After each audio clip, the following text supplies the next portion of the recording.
Welcome to our podcast. I'm Jeff Pelletier. The purpose of our podcast is a simple question. Why is Israel important? Over the next many episodes, my partner Neil Johnson and I will seek to answer this question.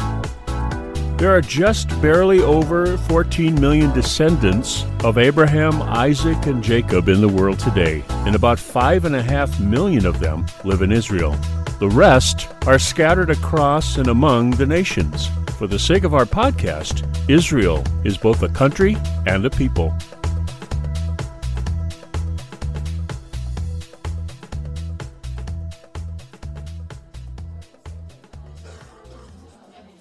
We've been on a journey with you to discover together why Israel and the Middle East are so important. And at the top of the show, I say that for our purposes, Israel is both a people and a place. This idea is important to the past, present, and future of all Jewish, Christian, Muslim, Hindu, atheist, Baha'i, whatever you can think of, humankind, that Israel is both a place and a people, and it's important to everyone. So the journey we're on involves 5 people: Adam, Noah, Abraham, Moses, and Jesus. God has a specific plan for the world that is focused on the people and the place called Israel. So far, we've learned about Adam, Noah, and Abraham, and we've seen that these people, their descendants, and that place are extremely important to God. God has made specific promises to Adam and Noah and Abraham, and he's getting ready to begin to carry that out. And the plan and its execution begin with Moses. So, Neil, we've learned that God tells Abraham that the people he is creating through him and Isaac, Abraham and Isaac, will be in slavery for 400 years in Egypt. And that slavery comes about through Jacob and through Joseph and his brothers. Yeah? So Joseph becomes a great leader in the house of Pharaoh in Egypt after being sold into slavery by his brothers. Right. Yeah, exactly. Mm-hmm. Mm-hmm. They're jealous of him. Jealous, yeah. They're because Dad loves him best. Right? Dad loves him best and makes no bones about it. So we have a bit of a problem. Yeah. We have more of a problem because ultimately, as you're going to say, they're in slavery in Egypt. Yeah, they're in slavery. And how they get there is interesting. Joseph's story is amazing, and we highly recommend that you read that in Genesis. Very important. A great famine occurs in the Middle East, and God uses that famine to cause Jacob and his sons to relocate to Egypt because that's where the food is. Well, the food is there because Joseph had a dream and told it to Pharaoh and prepared the nation with enough food so that they could, so that there would be enough food for everybody. So Joseph and his brother Jacob and his sons had to go there because that's where the food was. And it's kind of an interesting coincidence that worked out that way, right? But they had to go to Egypt in order to be saved from the drought and the famine. And from there, the generations remain, the 12 tribes, and they multiply a lot. And the Pharaoh says, hey, I got a labor force here, and he uses them as slaves, and that's how they become slaves, right? Right. So Moses, to get to Moses, he's a descendant of one of those or some of those slaves, because 400 years, how many generations is that? Like 10? Right. Well, it depends on how you number it, right. But yeah, he is from the tribe of Levi. Mm-hmm. Levi. Yeah. And he becomes, which ultimately becomes, through his brother Aaron, the Levitical priesthood. There you go.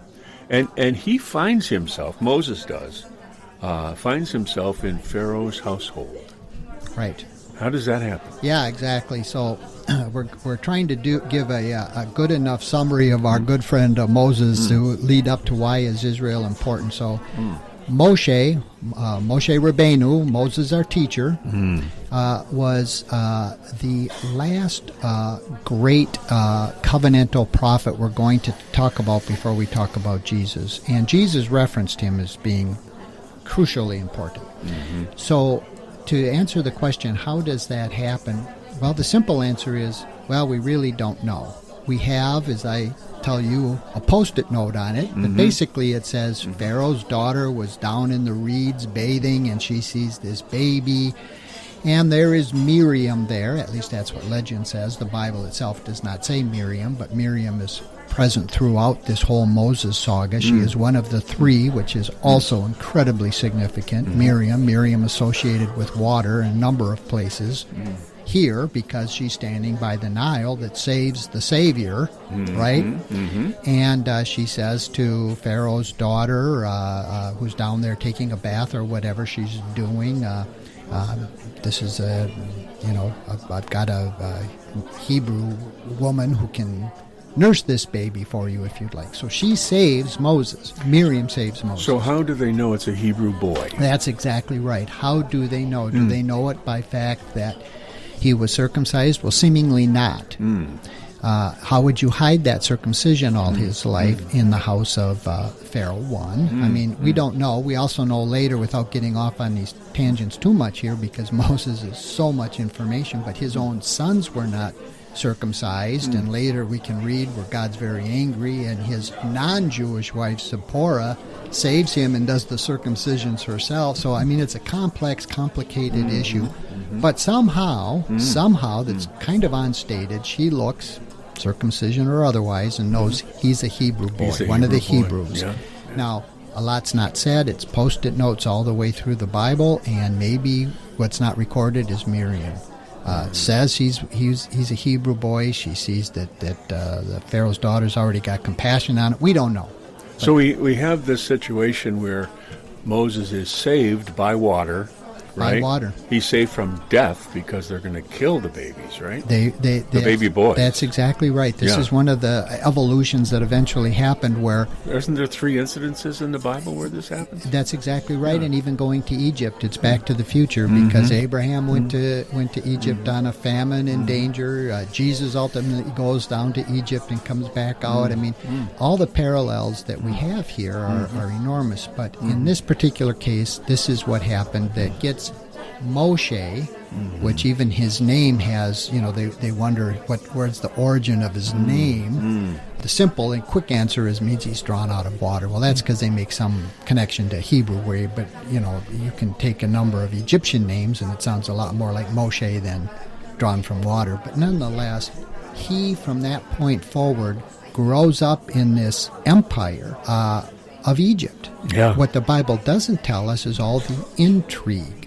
You have to read extra biblical writings like history books and others to know that it's like any empire. There's a lot of intrigue that goes on, and he grows up and gets educated in the arts, in the military, in logistics, in fighting and warfare, and we see that later in his life when we get to that point where he ultimately leads these astronomical proportion of people, the Israelites, against all odds, who in those short generations, right, which makes no sense why they had to be slaves. I mean, that's just another Post-it note in the Bible. They went down there and were enslaved. And that's what some people say, well, how could they have had so many people so fast? I mean, we read about, hundreds of thousands or millions of people who ultimately leave. So he becomes the chosen vessel ultimately from that early beginning of being a Babel put away on the Nile River that Miriam saves, that Pharaoh's daughter just happens to see and have compassion and brings him into the court of, at that time, Pharaoh. Wow. So he's like you said, he's raised up in Pharaoh's household. He's given the rights of a family member. That's correct. Right? And he's really good at what he does. He's very talented, very skilled, and mature, and so forth. And so he's recognized because he's in the household. He gets to a pretty high place. He right? gets to a very high place, and again, the extra biblical writings talk about his campaigns that Moses led. One of the most famous being down into the land of Cush to subjugate the uprisings and stuff down there in the southern Egyptian border. And reading the Bible, you'd never get that, but he has to be a man of this kind of capability, or he would have never had the training for God to ultimately use for the grand undertaking that we're about to talk about briefly. That's pretty amazing. So something happens that changes Moses' station in Pharaoh's household. What happens? Well, again, and I'm going to keep referring to it as our post-it note. The Bible's full of pericopes, short, witty sayings in the New Testament, or these post-it notes. It doesn't elaborate, frustratingly so, too often. But we know that he does rise to a position of some authority, for sure, in the upper echelons of this powerful kingdom. And one day it says Moses again is out and he sees an Egyptian beating his brethren. Well, again, the question isn't answered. How does he know it's his brethren? How would he know? So it would be a Hebrew person. It would be a slave, and a he's Hebrew. called his brethren in the text. Yeah, exactly. And how does Moses know Exactly. that? That's kind of the point. There's so much left out that we have to draw these things from, because the Bible narrative is very fast-paced and very terse, and it moves on, moves on, it moves on. And it assumes that you know a great many things. But so he kills it, and what we don't know is that intrigue we talked about before. Well, any peripheral reading of any history and empires, we even get the word, it's Byzantine, meaning full of intrigue and corridors, if you will, of power. For whatever reason, which doesn't also make sense, because he is a powerful Egyptian. He could probably have the authority to kill whomsoever he wanted with any whim. I don't know this, but something was wrong with that act, that effort, something, and people have surmised what it could be. An affront to Pharaoh. Pharaoh was looking for a way to get rid of Moshe because he was getting too famous, too powerful. We don't know, but he had to leave, and he does. He runs for the hills. He heads west in a hurry. East, but I'm right, allegorically speaking, heading west to the westward. Folks. So he goes in an eastern direction. Yes, he does. To go to the west, and everybody follows that, I'm sure. I'm just kidding about that. No, I get it. I get it. So he's in the desert for a long period of time. It doesn't say how long, but for a long period of time. Yes, he is. And he's getting thirsty and tired. Yes, that's exactly right. And he gets to a place where there's water. He gets to a well. Yeah, he gets to a water place. And what happens? Well, whenever you read the Bible, one of the things that will help is if you say, where have I read a story that sounds like this before? And we already have the well episodes many times before. We have the well episode with Eliezer finding Rebekah at the well. We have Abraham's partial wife, concubine, I don't know how we actually define her, Hagar, at the well. And so we have more well imagery. And interesting. That's very interesting. Yeah, there's all kinds of parallels you can water. always take. Water is involved. Water, and Jesus talks about water a lot, and so on. And Miriam is associated with water for other things coming up yet, but her first thing, she saved him at the water. And so Moses is out there, and he saves Zipporah. Jethro is her dad, his ultimate father-in-law. He saves her. Now, again, this tells you, listen, these were rough and tumble days, right? And there's men out there, and one man is able to protect a lone, seemingly ostensibly beautiful woman at the well from harassment. Moses had to have been trained. In other words, you can deduct that. Again, it doesn't say any of this. It's post-it notes. But he had to have had this military training. He had to have been somebody that could stand up to a bunch of guys flirting, picking on, who knows what degree, a woman, and have those men, not one, but men, cater to him. I mean, do what he says. He protected her. It was quite amazing. There's more than meets the eye there. So it's possible that Moses looks like Charlton Heston. Well, and scared them away with his physical, yeah. But, I mean, that's the stuff you have to put in your back of your mind, that this is not just some meek milquetoast fellow. This was a guy with training, not to get off on King David, but the same thing. These fellas knew what it took to get things done physically, militarily. And that is our picture of Moses. And so now he's out there, he meets his future wife, and he's in what you would call nowhere in Midian, which is also extremely important for location. Where was that? Where is he now? What does that mean?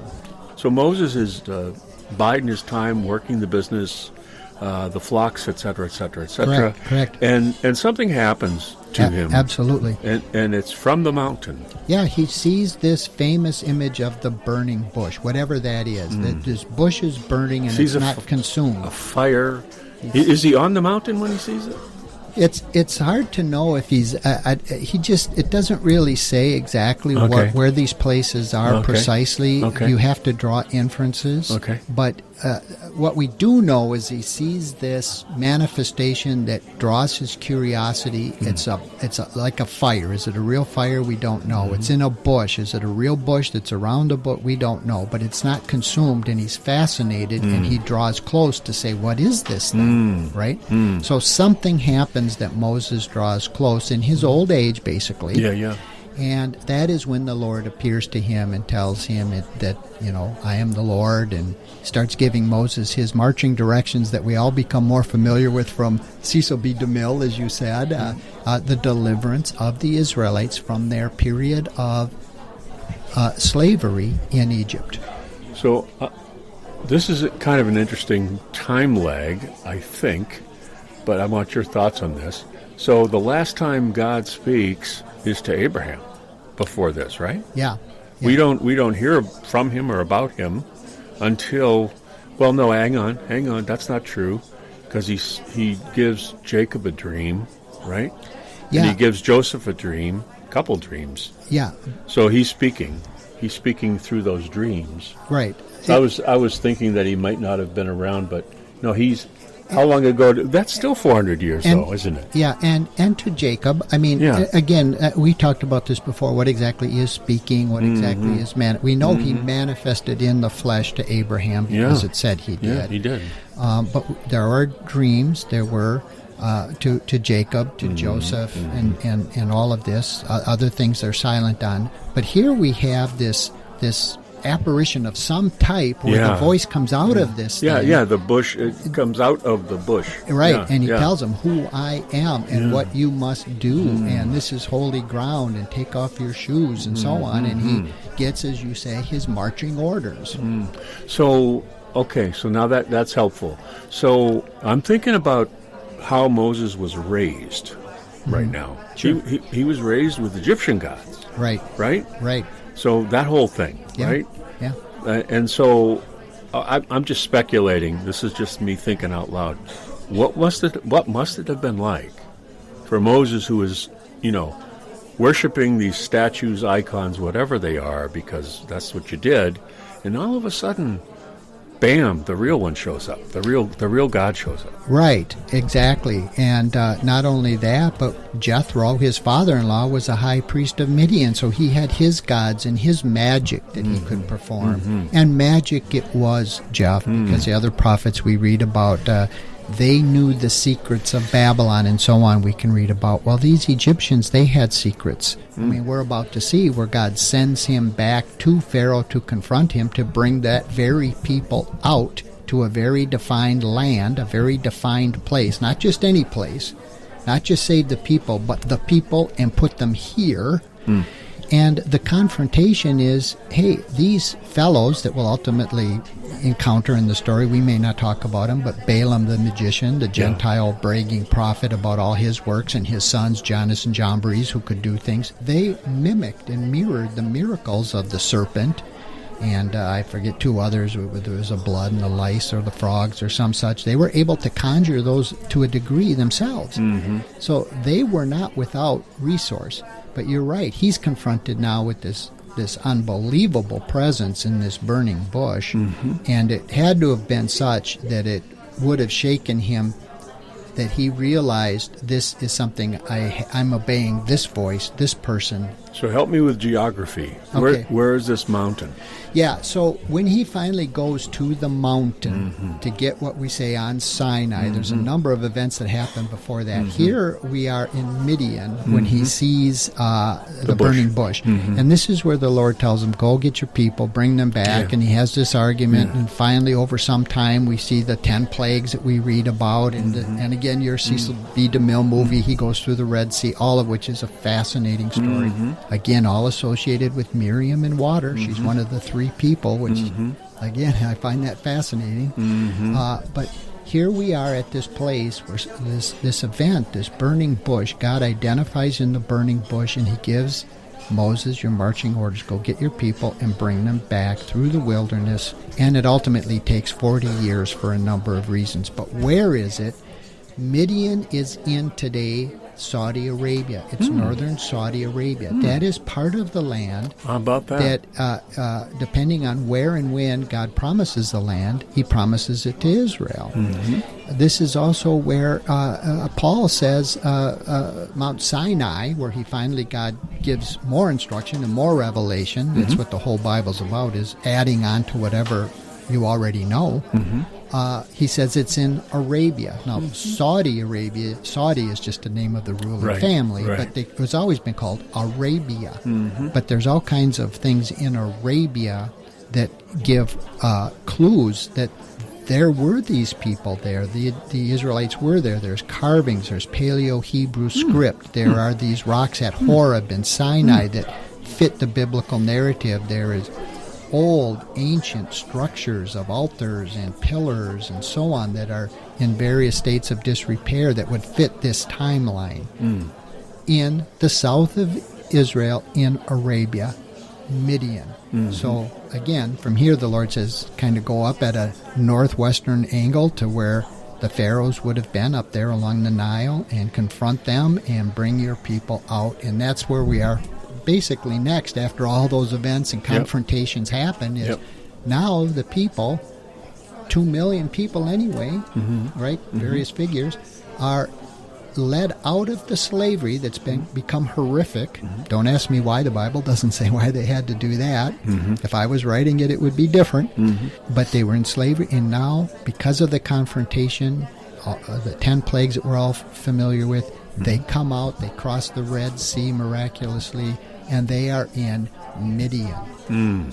They are in Midian. And that's where they end up, in Midian.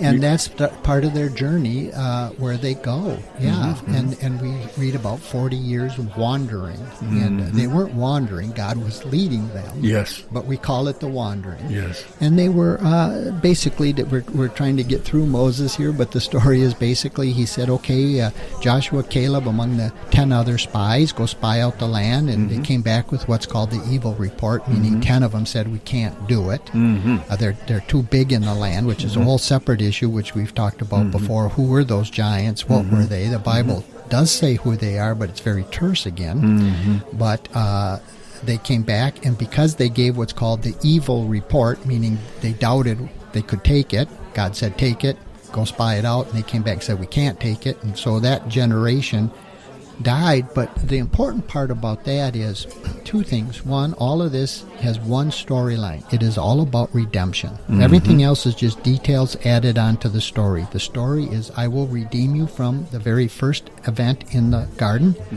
all the way up until our day is all a progressive revelation of redemption.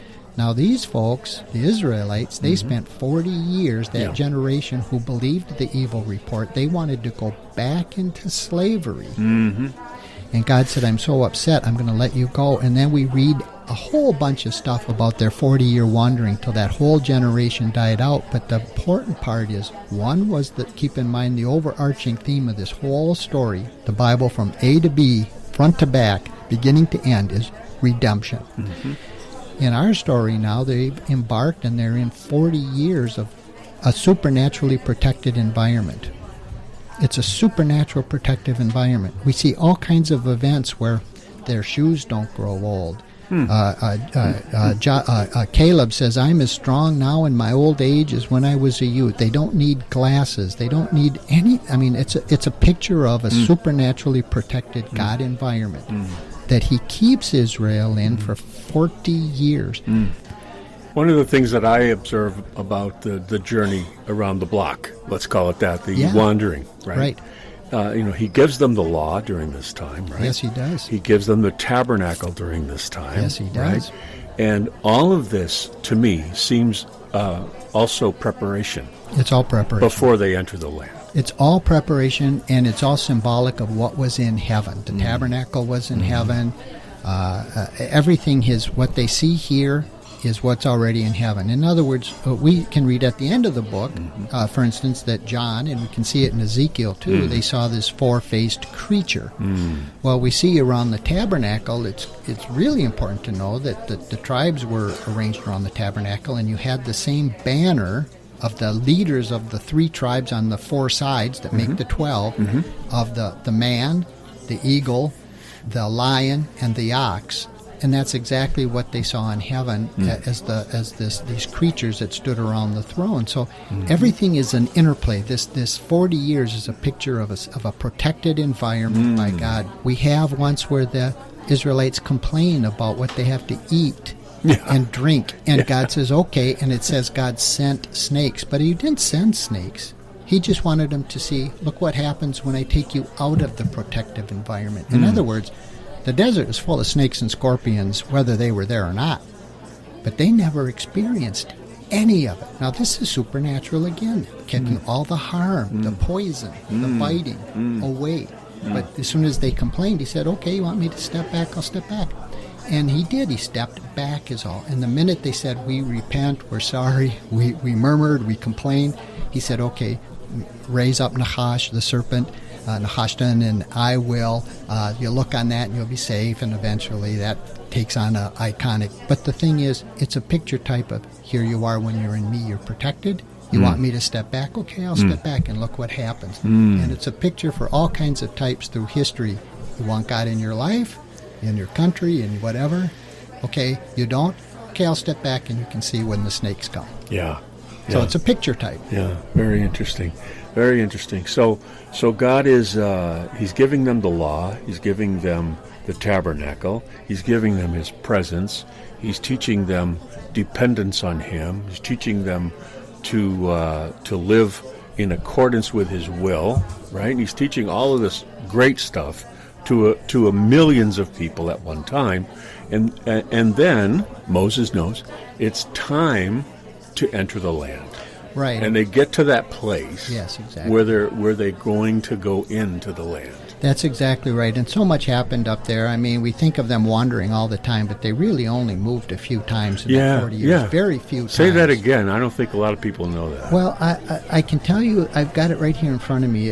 It shows that there were 42 encampments in the desert. So 42 times they moved, but 14 times they moved before the spies went in to spy the land. 8 of them took place in the 40th year. So if you take away that 22, that leaves 28 times they moved during 38 years. So they weren't moving all the time. They were in camp for great periods of time. So it's just good to know that when they says they were led by the cloud and by the fire, which is symbolic as well. It wasn't like they were constantly moving. They spent great periods, sometimes camped for a great period of time. But eventually what happens again is Miriam dies, and what do we have a record of when Miriam dies? Well, we have a record that they don't have any water, which is fascinating. It's called Miriam's well. So for 40 years or so, Miriam, because of Miriam, they have water. Miriam dies, they don't have water. Wow. God, I know, it's wow. What are the parallels? What's going on here with this? So the fact is God says to Moses, go and speak to the rock. Okay, well, Moses at one time earlier in the story had gone and struck the rock, and it gushed forth, had to have been just huge, millions of gallons of water for all those people. And they never thirsted again till Miriam dies, and then we read again, all of a sudden we have no water. And God says to Moses, go speak to the rock. Well, Moses doesn't speak to the rock. He hits it again. And again, you and I have discussed this. Well, for that, God held him accountable. But why? Seemingly he'd done a lot of worse things than doing what worked in the past, hitting the rock and getting mad at the people and saying you're rebellious and all of this. But God said, nope, because you did that, Moses. I mean, here's his chief guy, the best. He says, you won't get to take them into the promised land. It's going to be Joshua who ultimately leads them. But I'm going to let you see it from Mount Nebo, and you can climb to the top, and there you will die. But you're going to look upon the land. So that's kind of a really quick for Moshe Rabbeinu, one of the greatest prophets, or the greatest prophet, depending, whom Jesus referred to for all of his authority. And of course, we didn't touch on all the other things, the festivals and the sacrificial system and all of these things that God gave over all these years and elaborated and gave more and more and more, that the Israelites now had this basically knowledge and understanding as they're about to go into the land, but without Moses. Well, I think when we talk about Jesus, I think when we talk about his life, we're going to get into the fuller understanding of those feasts. I think because Jesus really, really helps us to grasp that. But it's kind of an amazing thing, and I want to bring this up for our listeners, that, you mentioned it doesn't make sense. How come Moses didn't get to go in just because he struck a rock? And, you said he did worse things, and I'm just saying that one of those worst things was when he came down the mountain with the tablets and he saw the golden calf, and he got real upset, right? And he smashed the 10 Commandments of God. He smashed them on the ground, and that was a pretty bad thing to do with the Holy Scripture, right? You would think that would be, upsetting to some, to God. And he didn't ban him for that, and that was a worse thing, I would say. Right. So it's paradoxical, and it's difficult to understand, and it's something we just don't know. Yeah, and it's stuff we read right past, and that's always our point, is we try to point out certain things that we're not claiming we know the ultimate answer, but don't just read past these things. In other words, this great Moses could do some things wrong for which he was also held accountable. And so these things are serious. They're not cavalier. And that's the thing to bear in mind, I think, among a great many others. But so now we have covered, I think, Jeff, hopefully, quickly, I think so. The Mosaic covenant. Yeah. And it's important because I just want to leave, and then you can take it where you want at the conclusion here, is all these covenants built upon each other. We had our first Adamic covenant, and then we got a little more meat on the bones, and we had our Noahide covenant, and then we put a lot of meat on the bones with the Abrahamic covenant, and now we've even gone into detail this whole sacrificial system of our future temple, and the festivals to be picture types, and all of these 613 laws and mitzvot that Jesus identified with entirely by wearing the tzitzit and having the tassels on his coat, and saying that's me, identifying with those laws. Wow. So all these covenants build, and they crescendo, and what we're going to try to do the same fast thing. I guess we're going to be like the Bible. We're putting Post-it notes on our show, and that is going to be ultimately now what we're going to call, or what is called, the new covenant, which does not mean I've done away with the others. It's the fulfillment. And that's going to be absolutely fun and wonderful for the Church of Jesus to get to understand, which I think, we've done a long trip here, a long journey through these covenants, and then Moses here, but we're not done with that stuff. We're going to bring it all up again in ways that Christians can really appreciate it more. What doesn't do us any good to go down into, as you say, the 613 laws or whatever it is, but it is good for us to know that 2 laws fulfill those 613, and how that all works, and what does it mean, which we're going to really get into, because I think the church, the Christian church, lacks a lot of understanding. But what we've tried to do is give you guys listening an understanding of the old covenant, because it's not, as Neil said, it's not done away with, it's fulfilled. And here we are with Moses, and we're going to go from, we're not going to talk about David, we're going to talk about Jesus next. And when we talk about Jesus, we're going to spend a long time, because from Jesus to the very end is that's the whole rest of the show. Not the show, but the whole rest of unwritten history. And we have a lot to learn, a lot to discuss, and we hope that you stay tuned for that, because our next shows, as we start talking about Jesus, and we'll talk about Moses again, and we'll talk about Abraham again, and we'll talk about Adam again, and we'll talk about Noah again, because it all works together.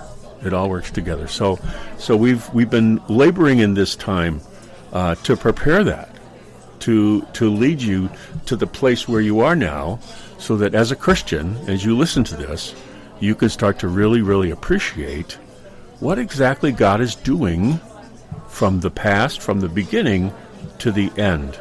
And now we begin that process of talking about Jesus, what he did, and then as we do that, we go to the present day, and it all starts to become very, very, very relevant. And we hope you enjoy it and participate with us as we do that. So thanks for listening, folks, and we'll see you next time. This has been a great discussion for this episode of Israel. Why is the Middle East important? I look forward to how this continues to unfold. As you can tell, Neil and I enjoy talking about the subject, as it helps us to get to the root of the matter about God and why Israel and the Middle East are so important. Thank you for listening to this podcast, and we would love to hear from you. Visit us at our home at Spreaker.com. Israel, why is the Middle East important? That's Spreaker.com. Israel, why is the Middle East important? And you can find us on Facebook using that same title. And you can email us at whyisthemiddleeastimportant@gmail.com. That's whyisthemiddleeastimportant@gmail.com. Love to hear from you. If you like what you hear, please invite your friends to the conversation. One thing Neil and I always say to each other is, I don't know. Because the only way we know is to not know. Once you have it all figured out, you stop learning. And that state of mind is what helps us to learn and grow. We invite you into that journey with us. From Neil Johnson and me, Jeff Pelletier, shalom, and see you next time.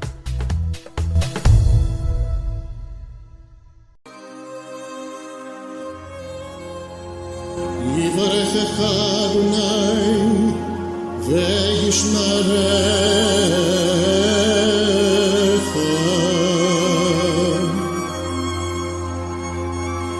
יאיר אדוני פניו אליך ויחונך,